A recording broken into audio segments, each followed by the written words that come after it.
Essa noite para vocês. Eu quero compartilhar uma palavra que eu já compartilhei uma vez aqui na igreja, na tarde de oração. É uma palavra de Deus que já falou muito comigo, ainda fala, e eu quero compartilhar com vocês, amém? Lembrando o nosso bom precursor aí, John Wesley, que diz que a pregação que não merece ser pregada mais de uma vez, não merece ser pregada nem a primeira. Então, eu vou compartilhar. Quem foi da tarde de oração já ouviu essa palavra, quem estava já ouviu essa palavra, e que o Senhor possa renovar ela então no seu coração, amém?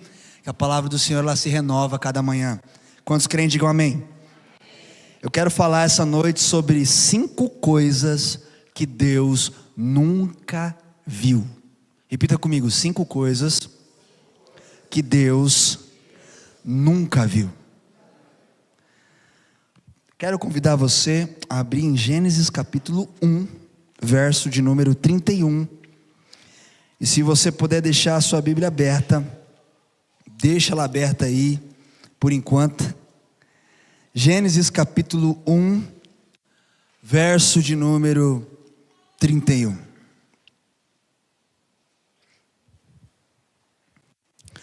Sentado mesmo como você está, mas com reverência à palavra do Senhor, diz assim: viu Deus tudo quanto fizera, e eis que era muito bom, e houve tarde e manhã o 6º dia. Eu quero convidar você a ler junto comigo, de forma uníssona. Vamos todos juntos? Gênesis 1, 31, vamos lá? Viu Deus tudo quanto fizera, e eis que era muito bom. Houve tarde e manhã o 6º dia. Aleluia.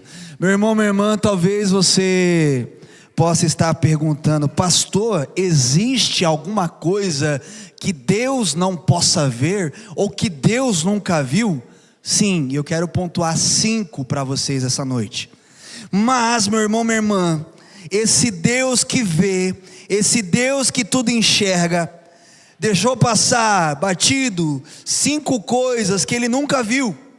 Meu irmão, minha irmã, há 131 referências bíblicas dizendo que Deus viu, dizendo que Deus vê, dizendo que Deus enxerga, dizendo que nada fica oculto aos olhos do nosso Deus.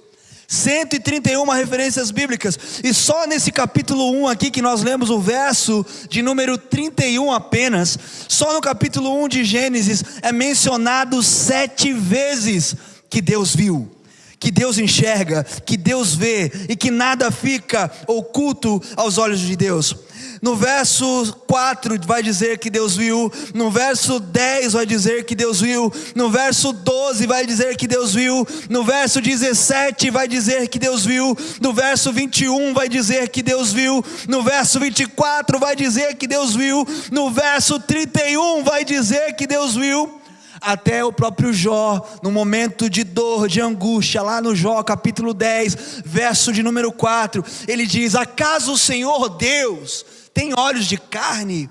Acaso o Senhor Deus vê como o homem e a mulher vê, como uma pessoa vê? Acaso Deus vê como um ser humano? Não, Deus ele enxerga como Deus.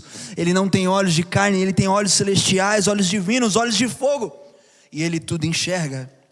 Mas dizer que Deus não vê é dizer que nós somos burros. Mas é só passarmos por uma dificuldade. Talvez dizer, meu irmão, minha irmã, que Deus não vê, talvez seja dizer que nós somos burros, porque Deus ele tudo enxerga. Muitas vezes eu e você, meu irmão, minha irmã, quando passamos por alguma dificuldade, qual é a primeira coisa que a gente afirma? Será que Deus não está vendo o que eu estou passando? Pastor, dizer que Deus não vê é talvez afirmar, é dar um certificado de burrice, porque Deus tudo vê.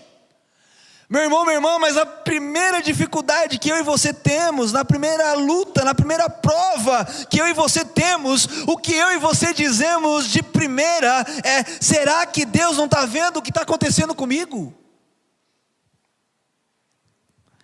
Mas ao mesmo tempo, meu irmão, minha irmã, que Deus tudo vê, tem coisas que ele nunca viu e tem coisas que ele jamais verá. Mas se tem uma coisa que Deus vê, meu irmão, minha irmã, que Deus vê, assim como a Bíblia afirma categoricamente que Ele tudo vê, Ele vê que você passa por dificuldade, Ele vê que você passa por luta, Ele vê que você passa por aflições, Ele vê, e isso não passa batido nos olhos de Deus, aos olhos de Deus. Mas meu irmão, minha irmã, ao mesmo tempo, eu repito, que Ele vê muitas coisas, inclusive a sua dificuldade, a sua angústia. Existem coisas que Ele nunca viu e que Ele jamais verá. Eu quero compartilhar então 5 dessas coisas que Deus nunca viu e que Ele jamais verá. A primeira coisa que Deus nunca viu e jamais verá é um Deus maior do que Ele. Isso Ele nunca viu e jamais verá. Deus nunca viu um Deus maior do que Ele. Abra comigo o Salmo 77, verso de número 13. Abra comigo, Salmo 77, verso de número 13.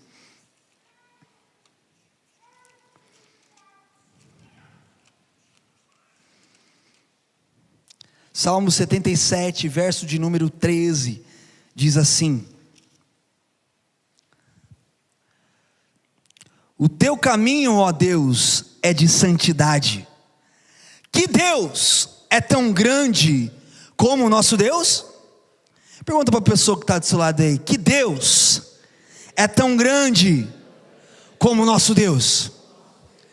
Sabe, irmãos, ao afirmar que Deus nunca viu e nunca verá um Deus tão grande como Ele, me fez lembrar de uma passagem, se eu não me engano está em 1 Samuel capítulo 5, onde os filisteus roubam a arca da aliança e levam para o templo de Dagon. Para quem não sabe, Dagon era um deus adorado pelos filisteus, que ele parecia um sereio, né? Uma sereia, um sereio, parte de cima homem e a parte de baixo de peixe.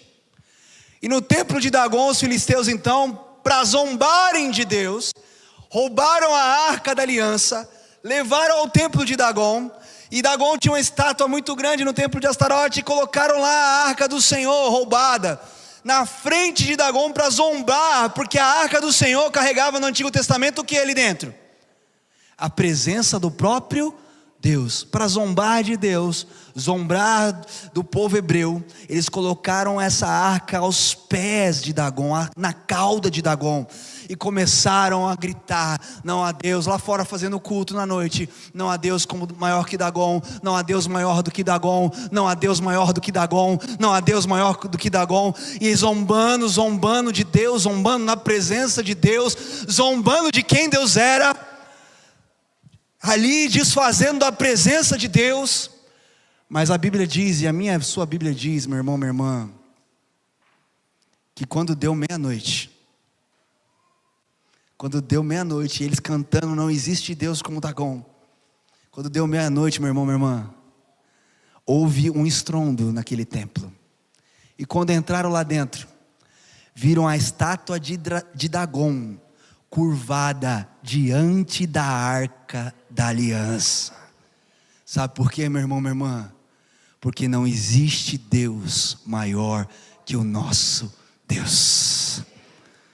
Não há Deus maior, não há Deus melhor, não há Deus tão grande como nosso Deus.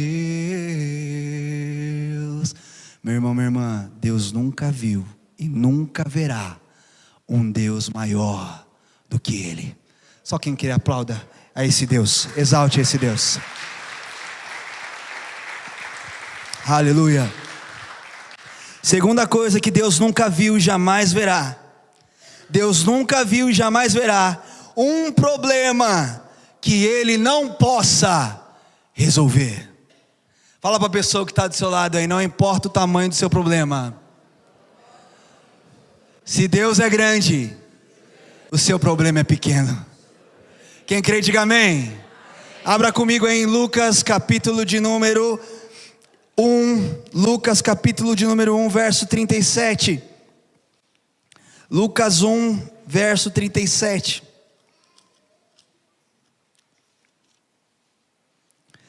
Lucas 1, verso 37 diz assim: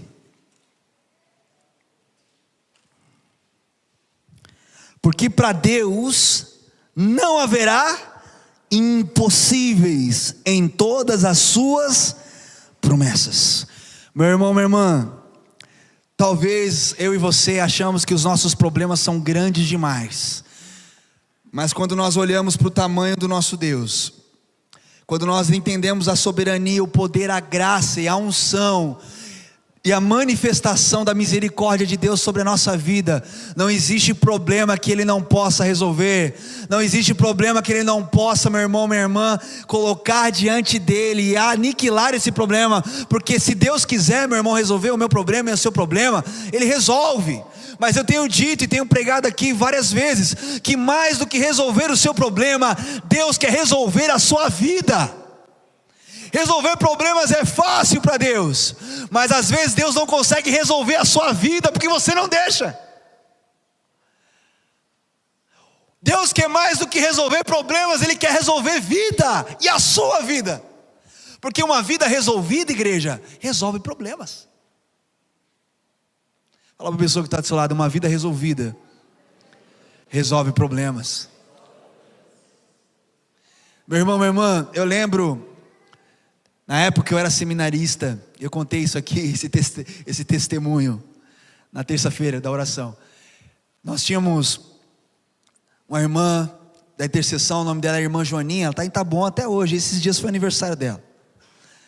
E o pastor Ezequiel, que Deus o tenha, falecido já, ele estava compartilhando algo com a irmã Joaninha. Estou com esse problema XYZ, tal, está acontecendo isso. Irmã, você pode orar por nós? Ela: posso orar sim, posso orar. E aí, passou um tempo, tal, essa irmã encontrou com o pastor de novo. E aí, pastor, e o problema XYZ assim? Aí o pastor fez algo que me surpreendeu. Ele falou: que problema, irmã? Aquele XYZ. Problema XYZ? Aquele assim, eu não sei do que você está falando não, irmã. Eu falei: pastor, eu estava no dia que você falou com ela. Eu falei para ela isso? O senhor está com Alzheimer, está com amnésia, o que o senhor está aí? Eu não estou entendendo. Nem ela estava entendendo, ela ficou com um cara de checkmate assim, né? Pastor, ele: deixa eu ensinar uma coisa para vocês. Eu pedi para você orar, não pedi, irmã? Eu sei que eu pedi. Eu quero ensinar uma lição para vocês. Eu sei que eu pedi para vocês, mas uma vez que eu pedi para você colocar na mão de Deus, e eu também coloquei esse problema na mão de Deus, ele já não é mais meu. Por isso que eu o desconheço.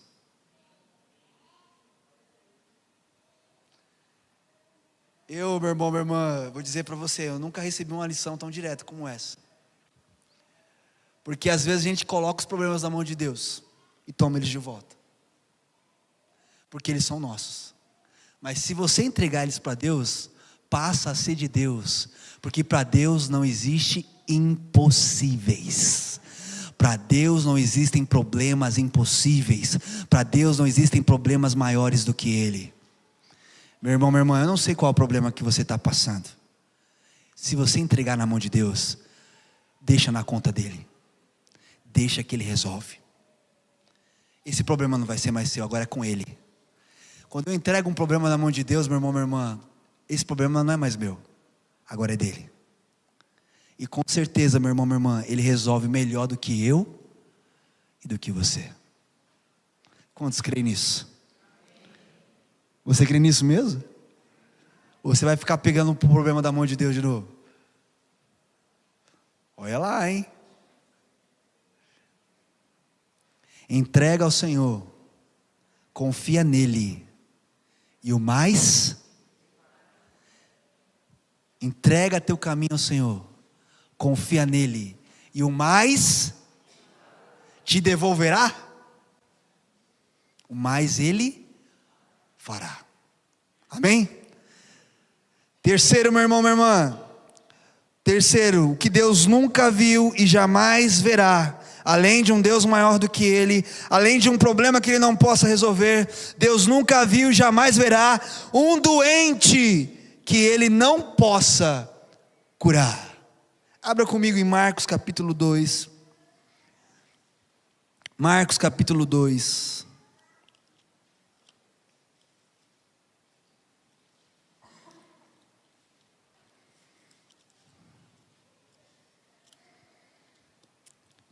Marcos capítulo 2.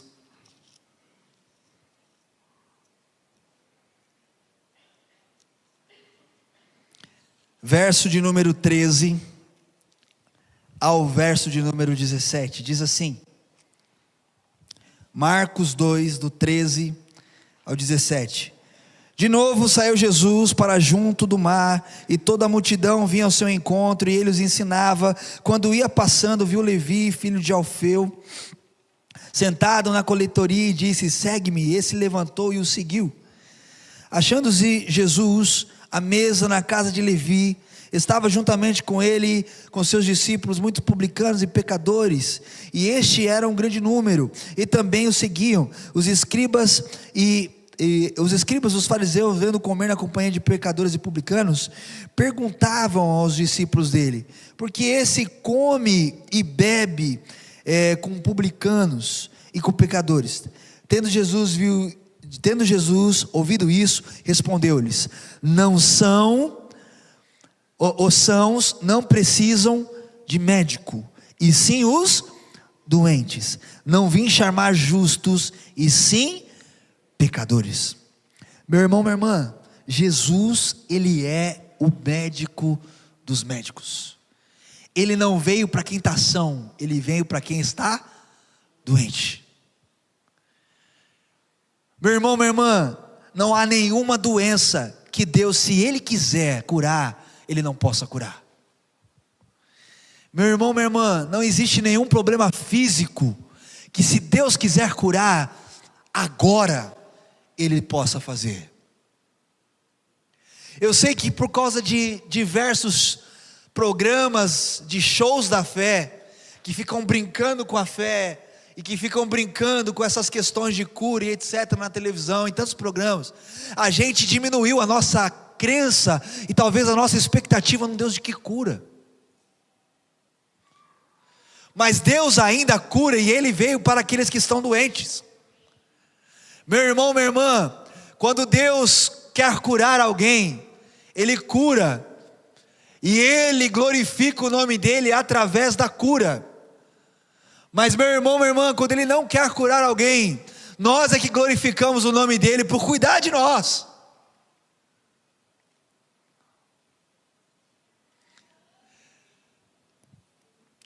Existia um cego, e os discípulos perguntaram: quem pecou, os pais dele ou ele? E Jesus falou assim: não é por causa do pecado não, porque na lei, um cego, um paralítico, era considerado como maldito, por isso que ele era daquele jeito, por causa do pecado dos seus antepassados. E Jesus falou assim: não é por causa do pecado não, é para que a minha glória seja manifesta, é para que a minha glória seja revelada. Quando Deus quer que a glória dele seja revelada, Ele cura alguém, para mostrar que Ele é Deus e que Ele faz. Mas quando Ele não cura alguém, é para que a gente perceba que Ele também é Deus e precisa ser glorificado. Ou seja, em todo o tempo, ou nós glorificamos a Ele, ou Ele glorifica o nome dEle através de nós. Mas a glória é sempre dEle. Mas meu irmão, minha irmã, Deus nunca viu uma enfermidade que Ele não possa curar. Eu disse isso e repito aqui, eu quero finalizar esse ponto. Eu preguei aqui, às vezes nós não recebemos cura, porque nós nos achamos indignos, nós nos achamos pecadores miseráveis, nós nos achamos culpados, nós nos achamos que somos indignos de que Deus possa nos curar, porque nós não conseguimos sentir o perdão dEle. Às vezes você não é curado de uma enfermidade porque você ainda não se sente perdoado. Por isso que para aquele paralítico não fez confissão de pecados. Aquele paralítico não pediu perdão dos seus pecados. Desceram ele pelo telhado e Jesus falou logo de cara para todo mundo ouvir: os pecados desse paralítico são perdoados, porque pela lei ele era maldito, ele era daquele jeito por causa dos pecados. Jesus falou na frente de todo mundo: os pecados desse paralítico estão perdoados. Como esse cara perdoa pecados? Ele nem pediu perdão, ele nem foi na sinagoga, ele não fez uma confissão. O paralítico não fez confissão de pecados, mas Jesus disse para todo mundo: o pecado desse homem está perdoado. E o pessoal começou a discutir, os fariseus: por que esse cara, para perdoar pecado, não está na sinagoga, ele não é rabino, ele não é nada. Para vocês que estão aí discutindo quem sou eu para perdoar pecados, o Filho do Homem não tem só perdão para perdoar todos os seus pecados, como também não tem só poder para perdoar todos os seus pecados, autoridade para perdoar todos os seus pecados, como também tem poder para falar para esse paralítico: levanta aí e anda. Jesus é o mesmo, igreja. Jesus mudou? Respondam para mim: Jesus mudou? Ele é o mesmo que te perdoa, Ele é o mesmo que te cura. Às vezes você não é curado, não recebe a cura porque você se sente indigno, porque você se sente culpado. Mas o sangue dele é poderoso para te perdoar, e ele é poderoso para te curar, irmão. Você crê nisso? Quantos creem nisso essa noite? Você pode aplaudir Deus por isso? Amém? Você que crê, é claro. Deus nunca viu um Deus maior que Ele. Deus nunca viu um problema que Ele não possa resolver. Deus nunca viu um doente que Ele não possa curar. E Deus nunca viu um pecador arrependido que Ele não possa perdoar. Deus nunca viu e jamais verá um pecador arrependido de verdade que Ele não possa perdoar, que Ele não possa tirar, remir, redimir de todos os pecados. Abra comigo Lucas capítulo de número 15. Lucas capítulo de número 15, verso de número 7.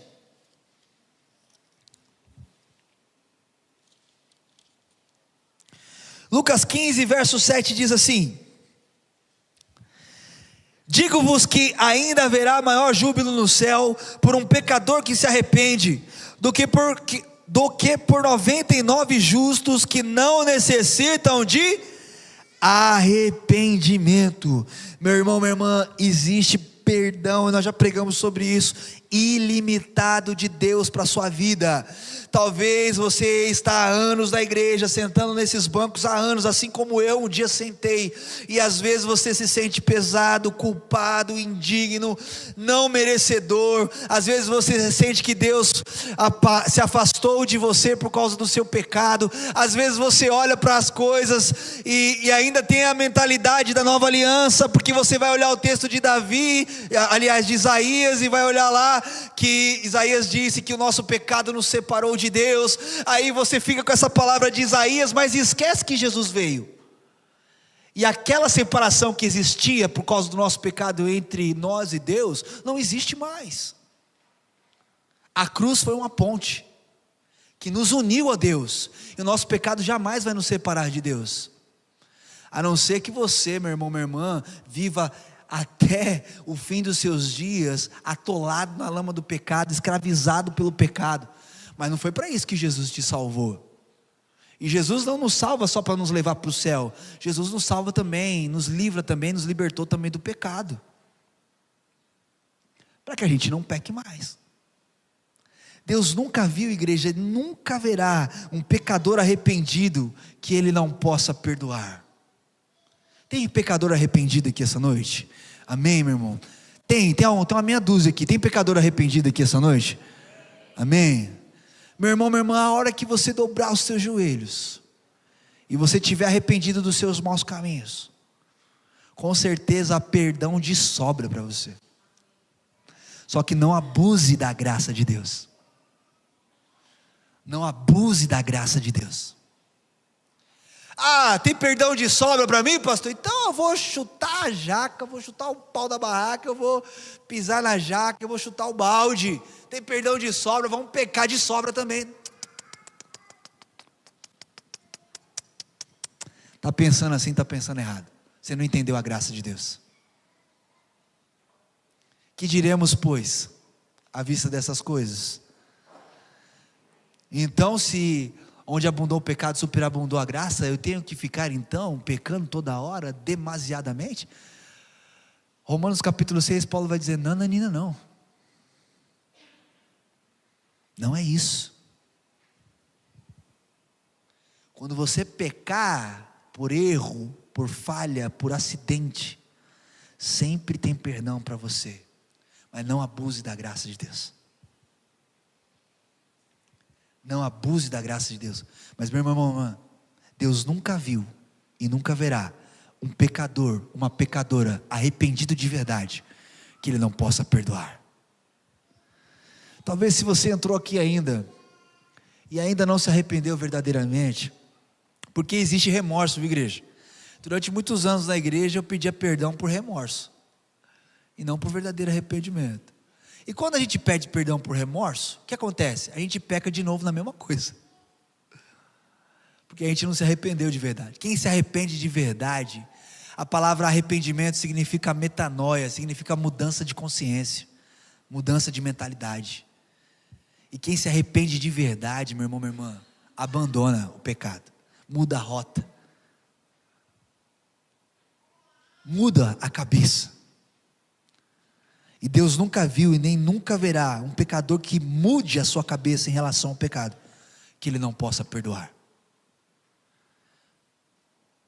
Por último, meu irmão, minha irmã, não menos importante, o que Deus nunca viu além de um Deus maior do que Ele, um problema que Ele não possa resolver, um doente que Ele não possa curar. Deus nunca viu também um pecador arrependido que Ele não possa perdoar. Ele nunca viu e jamais verá também um crente fiel clamar e ficar sem resposta. Não precisa abrir, mas lá em Tiago capítulo 5, Tiago vai escrever que a oração do justo muito pode em seus efeitos. Deus nunca viu e nunca verá um fiel, um justo que ora ficar sem resposta. O salmista vai dizer isso: bendito seja Deus que ouve e responde às minhas orações. Talvez tenha alguém aqui no nosso meio que quando orou, talvez sentiu que a oração não passou do teto. Mas eu tenho uma boa notícia para te dar: Jesus não é lâmpada e também não está cuidando do teto da sua casa, não está batendo laje. Jesus está dentro de você e Ele ouve a sua oração. E Deus nunca viu e nunca verá um justo ficar sem resposta, porque a Bíblia garante para mim e para você que a oração do justo muito pode em seus efeitos. Mas talvez você tenha aí uma cabeça da antiga aliança: pastor, o profeta diz que não há um justo sequer. E Paulo também escreveu isso lá em Romanos, mas continua lendo o texto de Romanos, que você vai ver que Paulo está dizendo que agora nós fomos justificados. Não havia um justo sequer, mas agora Cristo nos tornou justos pelo sangue dele, pela graça dele. Então, meu irmão, minha irmã, quando você dobrar o seu joelho, fique tranquilo, Deus ouve. Fique mais tranquilo ainda, que Deus responde. A gente sabe que Deus tem 3 respostas para o crente. Quais são? Sim, não e calma aí. Sim, não. Mas pastor, às vezes eu oro, parece que está em silêncio, Deus está em silêncio. O silêncio é o calma aí. Espere. Meu irmão, minha irmã, pensa comigo aqui. O Guilherme tem quantos anos? 9 anos. Você como pai, se você tivesse muita grana, você daria uma Ferrari para ele dirigir agora, a chave? Daria? Fala assim: ó Guilherme, aqui está a Ferrari. Eu nem sei, na minha época era Ferrari F40, nem sei qual que está mais aí. Eu lembro que eu tinha até um carrinho que eu brincava, deve estar na Ferrari F1000 aí já, né? Na época, eu tenho 40 anos, passava F40 mais 40, F80, vai. Você daria uma Ferrari para o Gui sair dirigindo agora aí? Não daria. Tem um ditado que diz que Deus não dá asa. Tem coisa, meu irmão, minha irmã, não quero dizer que nós somos cobra, não é isso, mas tem coisa que Deus não vai dar para mim e para você, porque não é a hora dele dar, não é a hora dele fazer. Não é a Ferrari do momento. Talvez o máximo que o Eduardo dê para o Guilherme é uma Ferrari de brinquedo, de controle remoto. Ainda se ele tivesse dinheiro para comprar uma Ferrari verdadeira. Porque tem hora, meu irmão, Paulo escreveu isso, e aqui eu finalizo. Paulo escreveu que quando o herdeiro é criança ainda, é imaturo, ele precisa de tutores para cuidar da herança dele. Porque não é hora ainda dele desfrutar da herança. Mas eu tenho uma boa notícia para nós, Deus está amadurecendo a gente, amém? Para que a gente possa receber dele a herança que nós herdamos em Cristo Jesus. Mas enquanto a gente for imaturo, nós não vamos receber tudo ainda que Deus tem para nós. E a gente vai precisar de tutores sobre a nossa vida. Deus tem herança para você, irmão, não é só promessa, é herança. Mas talvez Deus ainda não deu toda a herança, porque você ainda está imaturo. Por isso, meu irmão, minha irmã, essas 5 coisas que Deus nunca viu e nunca verá. Deus nunca viu um Deus maior do que Ele. Deus nunca viu um problema que Ele não pode resolver. Deus nunca viu um doente que Ele não possa curar. Deus nunca viu um pecador arrependido que Ele não possa perdoar. E Deus nunca viu um crente justo clamar e ficar sem resposta. Deus nunca viu isso e nunca verá. E nesse tempo, meu irmão, minha irmã, eu quero convidar você a fechar os seus olhos. Na condição de justos pelo sangue do Cordeiro, justificados pela obra da cruz, eu quero convidar você a fazer a sua oração essa noite. Eu quero convidar você a falar com Deus essa noite.